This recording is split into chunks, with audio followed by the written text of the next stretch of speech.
साथियों नमस्कार। बिहार सरकार पर अब आपराधिक मुकदमा चलना लगभग तय। लगातार वर्षों से जो के पाठक के रीजन से लेके अभी तक जो शिक्षकों को टॉर्चर किया गया, बच्चों को टॉर्चर किया गया, वह एक संगीन अपराध की श्रेणी में आ चुका है, जिस पर एक लंबी रिपोर्ट भी आ चुका है। तो हम लोग उसी को इसमें जिक्र करेंगे कि किस तरह से शोषण किया गया और अभी भी किया जा रहा है। तो पूरे डिटेल में हम लोग इस जानकारी को इसमें जानेंगे, जो कि इसमें दिया गया है। बिहार के छात्रों शिक्षकों के मानवाधिकार हनन पर PUCL के द्वारा स्वतः संज्ञान जांच रिपोर्ट अब आ चुकी है, जो कि पूरे 38 पेज का है। और एक एक बात जो तमाम शिक्षक हैं, जो सारे 6 लाख शिक्षकों को किस कदर शोषण किया गया और अभी भी किया जा रहा है, उससे संबंधित है। तो एक एक चीज को गौर से आप समझिएगा, जो कि इसमें बताया गया है। हम पूरे तो नहीं पढ़ पाएंगे, काफ़ी लंबा वीडियो हो जाएगा, लेकिन शॉर्ट में हम लोग समझने का इसमें प्रयास करेंगे कि कैसे जो के पाठक थे उन्होंने शोषण किया और अभी भी बिहार सरकार लगातार शिक्षकों को शोषण करने में जुटी हुई है। तो अब उस पर आपराधिक मुकदमा चलना लगभग तय ही समझिए, क्योंकि यह रिपोर्ट अब आ गई है, जो हम लोग इसमें जिक्र जानेंगे। लोक स्वातंत्र संगठन यानी कि पीपुल्स यूनियन फॉर सिविल लाइबर्टीज, जिसमें कि बिहार के जो पटना हाईकोर्ट है उसके जो जज हैं उनका भी इसमें सदस्यता होता है। उन्होंने भी जांच किया है और अब इसमें देखते हैं क्या कुछ कहा गया है। बिहार राज्य इकाई की बैठक में समाचार माध्यमों से मिली जानकारी के आधार पर बिहार सरकार के प्राथमिक से लेकर माध्यमिक स्तर तक के विद्यालयों में बड़ी संख्या में छात्र छात्राओं का नामांकन रद्द किए जाने को असंवैधानिक और शिक्षा अधिकार के हनन के रूप में देखा गया। इतना ही नहीं, ग्रीष्मावकाश रद्द किए जाने को भी अशैक्षणिक कार्रवाई के रूप में देखा गया एवं न्यायिक फैसलों के विरुद्ध भी माना गया। ग्रीष्मावकाश में कक्षा संचालन के कारण सैकड़ों छात्र छात्राओं और शिक्षकों के बीमार पड़ने तथा दर्जनों की मृत्यु की खबरों को नौकरशाही के अमानवीय और आपराधिक कृत्य के रूप में देखा गया। इन मामलों को मानवाधिकार की दृष्टि से गंभीर माना गया। बैठक में उपस्थित पटना उच्च न्यायालय के अधिवक्ता और संगठन के सदस्य जो है डॉक्टर गोपाल कृष्ण, मनीलाल और अशोक कुमार ने इन मामलों को प्रथम दृष्टया बाल अधिकार और मानवाधिकार के हनन के रूप में दर्ज करने का सुझाव दिया। तो यहाँ पर आप देख सकते हैं किस तरह से कहा गया है कि बाल अधिकार और मानवाधिकार के हनन के रूप में इसमें दर्ज करने की बात कही गई है। अतः बिहार सरकार के शिक्षा विभाग के द्वारा संचालित प्राथमिक से लेकर उच्च माध्यमिक राजकीयकृत विद्यालयों में 2 करोड़ 80 लाख यानी 3 करोड़ के आसपास जो है विद्यार्थियों, साथ ही साथ 6,37,000 लगभग 6.5 लाख जो शिक्षक हैं उनके साथ जो है मानवाधिकार हनन के मामले में स्वतः संज्ञान लेते हुए PUCL बिहार राज्य इकाई के द्वारा उपर्युक्त मामलों के अध्ययन, तथ्य संग्रह, निष्कर्ष और अनुमोदन के लिए श्री पुष्पराज और डॉक्टर अनिल कुमार राय की 2 सदस्यीय समिति गठित की गई। छानबीन के जो प्रसंग थे उसमें यह निष्कर्ष निकला है। उपर्युक्त निर्णय के आलोक में समिति के द्वारा 3 प्रमुख मामलों में छानबीन की गई। विद्यालय से नाम काटे जाने का मामला, दूसरा था इसमें संगठित होने और अभिव्यक्ति की स्वतंत्रता के अधिकार का हनन का मामला, जो कि संघ लगभग तबाह कर दिए गए, और जो छुट्टी था ग्रीष्मावकाश रद्द किए जाने का मामला। इस 3 बातों का जांच किया गया और छानबीन के प्रसंग में उपर्युक्त मामलों के अतिरिक्त कुछ अन्य भी पक्ष उभर कर सामने आया, जिसकी भूमिका नीचे हम लोग देखेंगे। और यहाँ पर सबसे पहले है निरीक्षण का अस्वाभाविक अतिरेक, दूसरा है मुख्यमंत्री के द्वारा बर्बरता और गैर कानूनी गतिविधियों का समर्थन। लगातार उन्होंने समर्थन करता रहा और अत्याचार होता रहा, चाहे शिक्षक हो या फिर छात्र छात्रा जो गरीब परिवार से बिलोंग करते हैं। मीडिया की अलोकतांत्रिक भूमिका, मीडिया ने भी खुलकर सरकार का सपोर्ट किया और न्यायपालिका का मौन रहना, तमाम जो न्यायपालिका थे सभी मौन धारण कर लिए थे। समिति के द्वारा तथ्य अन्वेषण जो किया गया उसका हम लोग कुछ जानकारी लेंगे, फिर सीधे आगे बढ़ेंगे।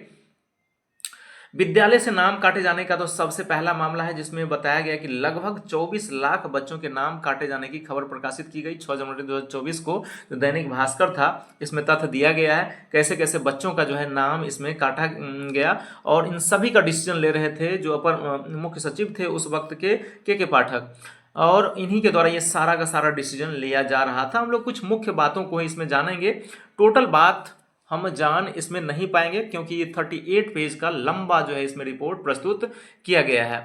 स्कूल यूनिफॉर्म की राशि प्रदान नहीं किए जाने के बावजूद बच्चों को यूनिफॉर्म में आने के लिए बाध्य किया जा रहा था। इस प्रताड़ना से बचने के लिए बच्चा स्कूल नहीं जा रहा था, ये भी एक बड़ी समस्या बन गई थी। और इसके अलावा साथियों, इस अध्ययन से यह पता चलता है कि बच्चों के स्कूल में अनियमित या अनुपस्थित होने का प्रमुख जो कारण था, उनका दूसरे विद्यालय में या कोचिंग में नामांकित होना नहीं, बल्कि प्रशासनिक कड़ाई, गरीबी और पिछड़ापन बाधक के तत्व के रूप में है। यानी गरीबी और पिछड़ापन, जो गांव घर के बच्चे हैं वो अपने खेतों में या अपने पेरेंट्स का साथ देने के लिए मजदूरी में या जहां भी वो साथ देने के लिए जाने की वजह से बच्चे स्कूल नहीं आ रहे थे और जबरन उन सभी का नाम जो है विद्यालय से काट दिया गया, जो कि मानवाधिकार का उल्लंघन माना जाता है।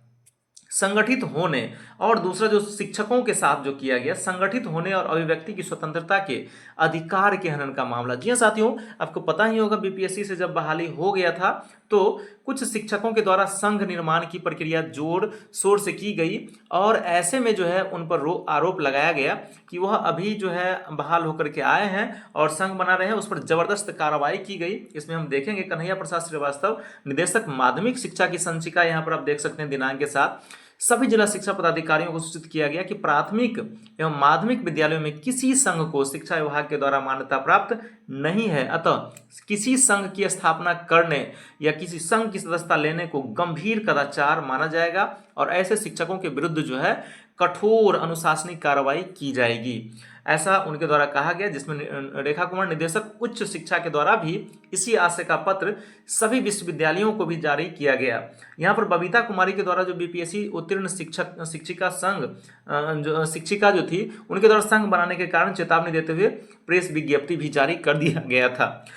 इतना ही नहीं, उनका जो नौकरी जो मिला था उसको खारिज करने की भी अनुशंसा जो है कर दी गई थी, जो कि मौलिक अधिकारों का हनन माना जाता है।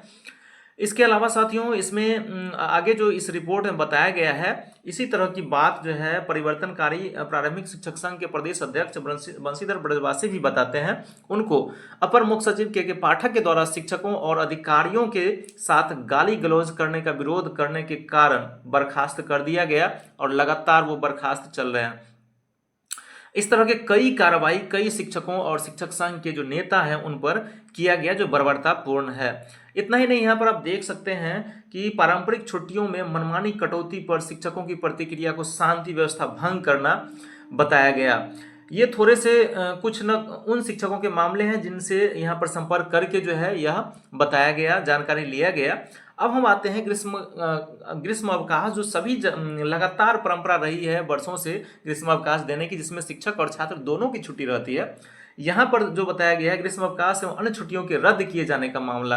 यह साथियों शिक्षा विभाग के निवर्तमान अपर मुख्य सचिव ने विभाग की ओर से जारी 2024 के शैक्षणिक कैलेंडर में प्रकाशित ग्रीष्म अवकाश के लिए तयशुदा 15 अप्रैल से 24 से 15 मई 2024 के 30 दिनों के अवकाश को अवैधानिक तरीके से जबरन रोककर कमजोर छात्रों के लिए विशेष कक्षा के नाम पर 42 से 47 डिग्री जो तापमान था उसमें बच्चों को सामूहिक रूप से यंत्रणा देने की कोशिश की। वहीं बेगूसराय के बीहट स्थित मध्य विद्यालय के प्रधानाध्यापक का नाम यहाँ पर दिया गया है। छात्रों की कतार से कमजोर की श्रेणी का भेद करना बाल मनोविज्ञान को आधारित करता है, इसलिए भीषण गर्मी में कमजोर और अग्रणी छात्रों का विभेद किए बिना क्लास चलाए गए और मिड डे मील पूर्ववत जारी रहा। तो इस तरह की जो है इसमें बात कही जा रही है। वहीं आपको बता दें कि ग्रीष्म अवकाश में जबरन विद्यालय जो संचालित करने की वजह से मृत कुछ शिक्षकों की सूची भी यहाँ पर दिया गया है, जो कि उस गर्मी की छुट्टी की वजह से स्कूल आने के दरमियान इन सभी का मौत हो गया। वहीं आगे हम बात करेंगे यहाँ पर छुट्टियों को लेकर के। ग्रीष्म अवकाश के अलावा और भी छुट्टी दिया गया था, जैसे कि रक्षाबंधन, होली, क्रिसमस जैसे पारंपरिक पर्वों की छुट्टियां भी रद्द कर दी गई और सचेत रूप से उन रद्द छुट्टियों में प्रशिक्षण के कार्यक्रम आयोजित किए गए तथा अन्य शिक्षकों को भी विद्यालय में उपस्थित रहना अनिवार्य बनाया गया। ये यहाँ पर दिया गया था कि होली में भी खोला गया विद्यालय, जिसकी वजह से जो है शिक्षकों को ये जो आप चित्र देख रहे हैं इस तरह का जो सामना करना पड़ा माहौल का, उन पर जबरदस्ती जो है रास्ते में रोक करके उनका जो कपड़ा है फाड़ा गया था। बिहार राज्य सरकार के माध्यमिक शिक्षा निदेशालय के द्वारा जारी वर्ष 2024 से संशोधित अवकाश तालिका में गांधी जयंती का कहीं कोई उल्लेख नहीं है और इस वर्ष 2 अक्टूबर के दिन विद्यालयों में पूर्णकालिक कक्षाएं आयोजित की गईं और छात्रों को मध्याह्न भोजन भी मुहैया नहीं कराया गया, जबकि कुछ अन्य पारंपरिक छुट्टियां जैसे 17 मई को जानकी नवमी जोड़ दी गई। तो इस तरह का जो है अनियमित डिसीजंस लिया गया। इसके अलावा साथियों यहाँ पर बताया गया है कि शिक्षा अधिकार अधिनियम 2009 के अनुसार कक्षा 1 से 5 तक के लिए 200 दिन और 6 से 8 के लिए 220 दिन जो कार्य दिवस निर्धारित किया गया, लेकिन बिहार के विद्यालयों में 247 दिन कार्य दिवस है, 66 दिन छुट्टी, 52 रविवार, 118 दिन, ये इस तरह से जोड़ करके 247 दिन यानी 220 से 247 दिन कार्य दिवस कर दिया गया, जो सारा का सारा डिसीजन के पाठक के टाइम में लिया गया। कुछ अन्य महत्वपूर्ण और भी निर्णय हैं जैसे कि निरीक्षण का अस्वाभाविक तरीका अतिरेक, आवश्यकता से अधिक निरीक्षण पढ़ाई पर बाधक होता है, इस बात का भी जिक्र इसमें किया गया है। मुख्यमंत्री के द्वारा बर्बरता और गैर कानूनी जो प्रक्रियाओं को प्रोत्साहित किया जाना। जी हाँ, यहाँ पर आप देख सकते हैं कि मुख्यमंत्री ने मामलों में अध्ययन के क्रम में सामने आया है कि इन बर्बर, असंवैधानिक और गैर कानूनी प्रक्रियाओं को जो है मुख्यमंत्री द्वारा प्रोत्साहित किया जा रहा था, यानी उसको अंकुश लगाने के बजाय प्रोत्साहन दिया जा रहा था। पूरे प्रदेश में हाहाकार मचा हुआ था, शिक्षकों और छात्रों की जानें जा रही थी, बच्चे शिक्षा अधिकार से वंचित किए जा रहे थे, शिक्षकों का सचेत रूप से क्रूरतापूर्ण उत्पीड़न जारी था और लोकतांत्रिक और अमानवीय आदेशों की झड़ी लगी हुई थी। और मुख्यमंत्री न केवल फासिस्ट दमन से बेपरवाह रहे बल्कि कई मौकों पर उन्होंने इन तानाशाही, असंवैधानिक, गैर कानूनी, अलोकतांत्रिक और उद्दंड रवैये की प्रेज की यानी प्रशंसा की कि पाठक के द्वारा विश्वविद्यालयों या जो भी स्कूल थे सभी पर इस तरह का जो है कार्रवाई की गई। यहाँ तक कि जो शिक्षा मंत्री थे निवर्तमान चंद्रशेखर या कृष्णनंदन, उनके द्वारा भी इस पर किसी तरह का जो है अंकुश लगा पाना मुश्किल था उस टाइम में। मीडिया की अलोकतांत्रिक भूमिका, वहीं आपको बता दें इसमें जो रिपोर्ट में बताया गया, इस प्रकरण की खबरों को देखने से ऐसा लगता है कि मीडिया अलोकतांत्रिक और तानाशाही व्यवहारों के समर्थन में खड़ी रही।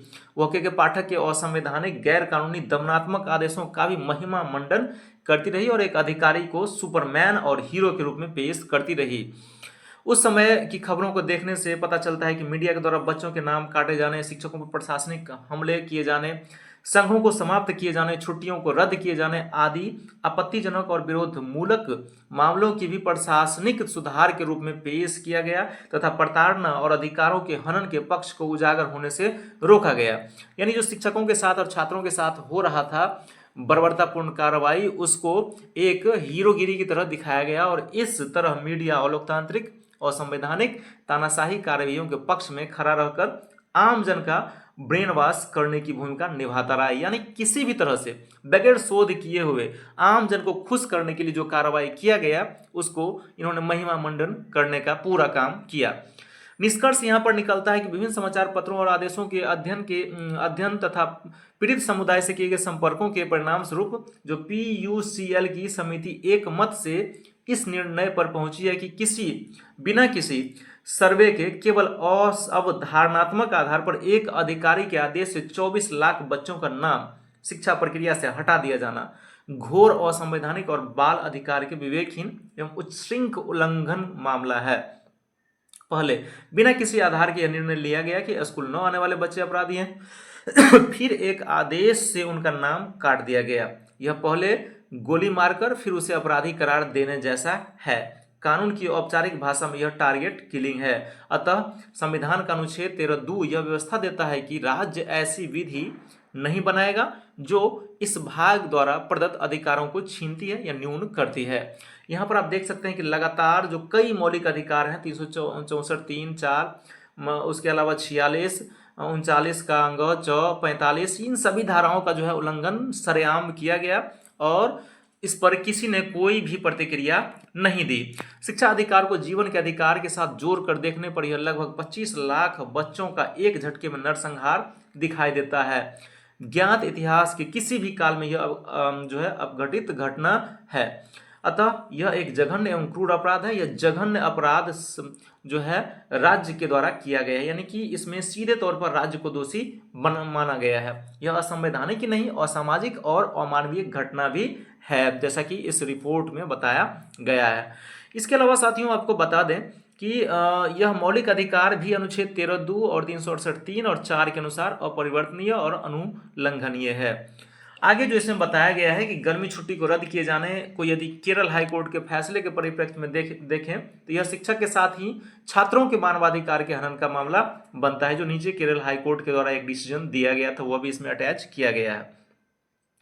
और यहाँ पर आप देख सकते हैं कि केवल गर्मी की छुट्टी नहीं बल्कि अनेक पर्व त्योहारों की छुट्टियों को भी कार्य दिवस घोषित करना, प्रशिक्षण आयोजित करना, शिक्षकों को जानबूझकर प्रताड़ित करने की मंशा का घोतक जाहिर होती है। इसमें उन्हें व्हाट्सएप पर अवकाश का आवेदन स्वीकार न करने, गुपचुप तरीके से विद्यालय का निरीक्षण, इन सारी बातों को जो है गलत बताया गया है इस रिपोर्ट में। अवकाश तालिका से गांधी जयंती के अवकाश को निष्कासित किए जाना गंभीर राष्ट्रीय अपराध की श्रेणी में आ गया है, जैसा कि इसमें बताया गया। इसमें राजनीतिक षड्यंत्र की भी भनक मिलती है। ये सारी घटनाएं के पाठक के शिक्षा विभाग के अपर मुख्य सचिव के पद पर रहते हुए हुई है, यानी सारा का सारा जिम्मेदारी जो है उस टाइम के जो अपर मुख्य सचिव थे उन पर आरोपित कर दिया गया है। तो लास्ट में निष्कर्ष जो निकाला गया है PUCL के द्वारा, वो हम यहाँ पर आप देख लेते हैं और ये खत्म होता है। शिक्षा अधिकार जो है यहाँ पर शिक्षा अधिकार का उल्लंघन, इसके अलावा जो शिक्षा अधिकार के उल्लंघन के साथ साथ जो इसमें दोषारोपण किया गया है वह मेन हम लोग इसमें देखेंगे।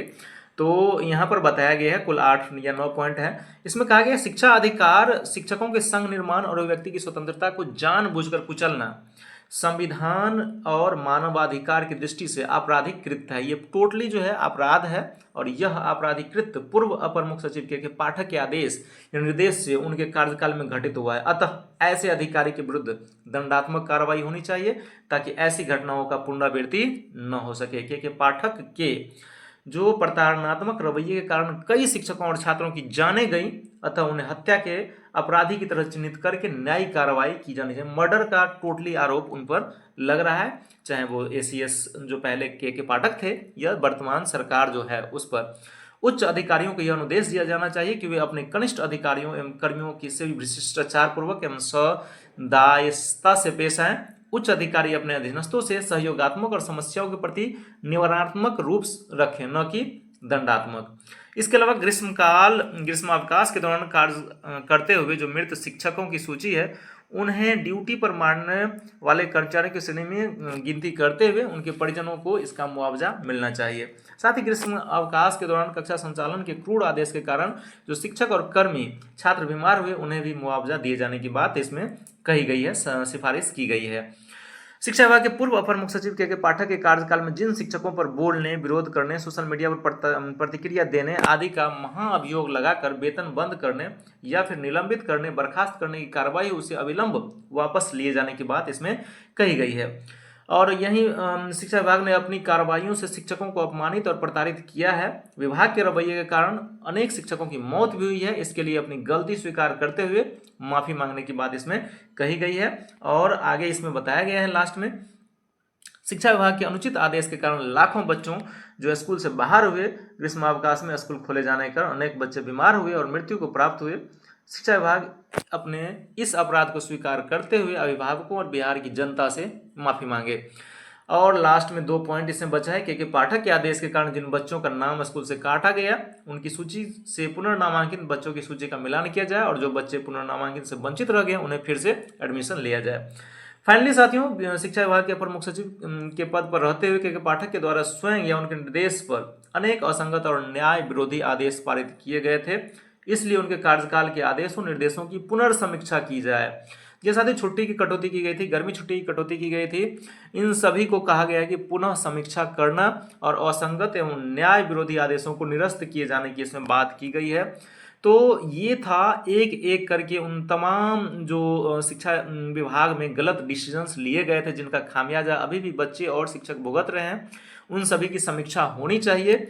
और यहाँ नीचे अटैचमेंट भी दिया गया था पेपर का या फिर लेटर का हवाला दे करके इस सारा का सारा रिपोर्ट बनाया गया था। तो अब उम्मीद कीजिए कि अगर इस रिपोर्ट के आधार पर डिसीजन लेने की बारी आएगी तो निश्चित तौर पर जो शिक्षक हैं बिहार के और बच्चे हैं उन्हें फ़ायदा पहुँचेगा। फिलहाल आप क्या सोचते हैं इस वीडियो के बारे में कमेंट करके जरूर बताएं। मिलते हैं नई जानकारी के साथ पुनः नए वीडियो में।